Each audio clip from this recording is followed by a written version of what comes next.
Hi guys, आज का topic है हमारा वाइल्ड लाइफ ऑफ कंजर्वेशन।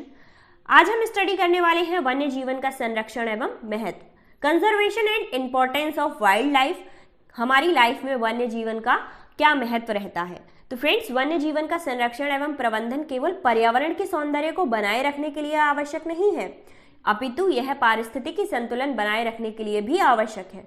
वन्य जीवन संरक्षण के महत्व को हम निम्नलिखित रूपों में उल्लेख कर सकते हैं। कौन कौन से महत्व रहते हैं हमारे जीवन में? फ्रेंड्स, सबसे पहले रहता है हमारा पारिस्थितिकी संतुलन। उसके बाद आर्थिक महत्व भी होते हैं हमारे जीवन में। इसके जीन बैंकों के रूप में भी इसका यूज किया जाता है, उपयोगी जीव स्रोतों के रूप में भी, प्रौद्योगिकी में भी इसका महत्व रहता है और सांस्कृतिक तौर पर भी। तो सबसे पहले हम स्टडी करेंगे पारिस्थितिकी संतुलन को, यानी इकोलॉजिकल बैलेंस को। पारिस्थितिकी तंत्र में सभी जीवों का अपना अपना स्थान है। अजैव तथा जैविक स्तर पर किसी भी परिवर्तन से जैव समुदाय के जैव संतुलन बिगाड़ा जा सकता है। उदाहरण के लिए, यदि मनुष्य अपनी आवश्यकताओं के लिए जंगल पेड़ों को काटकर मैदान तैयार कर लें, उससे जंगली जानवर और पक्षियों के निवास के लिए स्थान खत्म हो जाएंगे, पक्षियों की संख्या में कमी होने लगेगी, कीटों की संख्या बढ़ जाएगी। साथ ही जंगल न होने से वर्षा कम होगी, वर्षा कम होने से फसलें नहीं उग पाएंगी। इस सब का मिश्रित परिणाम मानव के लिए हानिकारक होगा। तो फ्रेंड्स, यही कहा गया है, जैसे आप पेड़ को काटते हैं तो पेड़ से वर्षा होती है, सबको पता है, ठीक है। और जब मैदान हो जाएंगे तो मैदानों में जानवर नहीं रहते, जानवरों में कमी आएगी, और जब जानवर नहीं रहेंगे तो छोटे जानवरों की संख्या में तेजी होगी। तो हमारी जो ह्यूमन लाइफ है उस पर बहुत ज़्यादा इफेक्ट पड़ता है।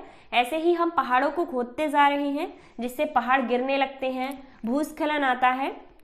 तो ये सारी जो परिस्थितियां आती हैं वो सब कुछ क्या होता है, घूमकर हम पर ही अटैक करती हैं। तो ये सबका जो मिश्रित परिणाम बैठता है वो यही बैठता है कि ये आकर ह्यूमन को ही इफेक्ट करती हैं। तो जैसा बोते हैं हम वैसा ही काटते हैं। आजकल मेरे वॉल्यूम में थोड़ा सा प्रॉब्लम रह रहा है, उसके लिए सॉरी। नेक्स्ट हमारा रहता है आर्थिक महत्व, यानी इकोनॉमिक वैल्यू। जंतुओं से हमें मांस, ऊन, अंडे, दूध आदि प्राप्त होते हैं। आदिकाल से ही हम सुअर, हिरन, बाघ, नीलगाय आदि का शिकार करते आ रहे हैं, और शिकार करने की वजह से ही हमारे जो बाघ हैं उनकी संख्या में बहुत तेजी से कमी आई, और आज नौबत ये आ गई है कि हमें बाघ परियोजना चलाकर उन्हें सेफ रखना पड़ रहा है, ठीक है। खरगोश, लोमड़ी आदि वन्य जीवों का शिकार उनकी त्वचा के लिए किया जाता था। भेड़ की त्वचा के लिए, भेड़ों की त्वचा से ऊन, गाय भैंस आदि की खाल से चमड़ा तैयार किया जाता था, जिससे जूते, बेल्ट आदि तैयार किए जाते थे। ऊंट, सुअर, घोड़े के बाल से ब्रश बनाए जाते हैं। जो ब्रश आपको प्रोवाइड होते हैं शू साफ करने के लिए, वो सारे किससे होते हैं? ऊंट, सुअर, घोड़े के बाल से बनाए जाते हैं। और आपको पता है कि चीज़ों का यूज़ इतनी तेज़ी से बढ़ रहा है, और इसलिए जो जानवर हैं उनका भी बहुत ज़्यादा शिकार किया जा रहा है। थर्ड हमारा रहता है जीन बैंकों के रूप में, एज जीन बैंक। थर्ड है हमारा जीन बैंकों के रूप में एज जीन बैंक। वनों में पौधे व जंतुओं की अनेक जातियां पाई जाती हैं। इनमें से कुछ बहुत उपयोगी जीन होते हैं। वैज्ञानिकों को कुछ अच्छे जीन वाली जातियों को उत्पन्न करने के लिए अच्छे जीन वाले जीव जंतुओं की आवश्यकता होती है। जो साइंटिस्ट होते हैं वो अच्छे जीन वाले पेड़ पौधे या फिर एनिमल्स को चुनते हैं ताकि हमें अच्छी प्रजातियां ही प्राप्त हों। फोर्थ हमारा रहता है उपयोगी जीव स्रोत के रूप में। तो वनों में अनेक प्रकार के पौधे व जंतु हैं जिनकी महत्ता हमें ज्ञात नहीं है।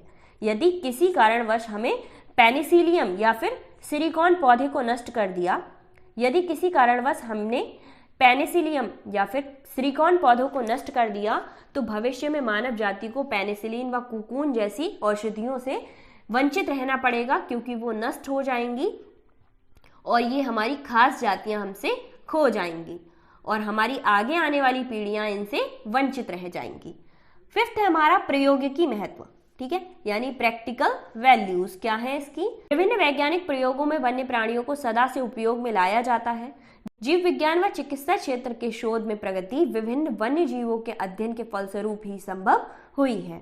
सिक्स्थ रहता है हमारा सांस्कृतिक महत्व, यानी कल्चरल वैल्यू। क्या है हमारी वैज्ञानिक प्रयोगों व हमारी पौराणिक कथाओं में पशु पक्षियों की पूजा का विवरण मिलता है।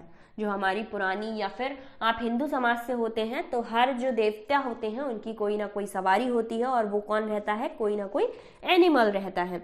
तो पुराणों में शेर को दुर्गा का, गरुड़ को विष्णु का और हंस को सरस्वती, नंदी बैल को शिव का वाहन माना गया है।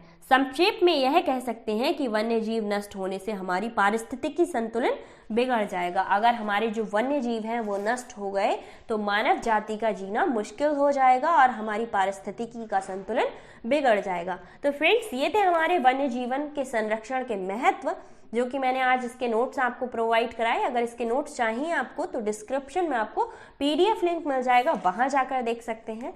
मिलते हैं नेक्स्ट वीडियो में वन्य जीव नष्ट होने के कारण के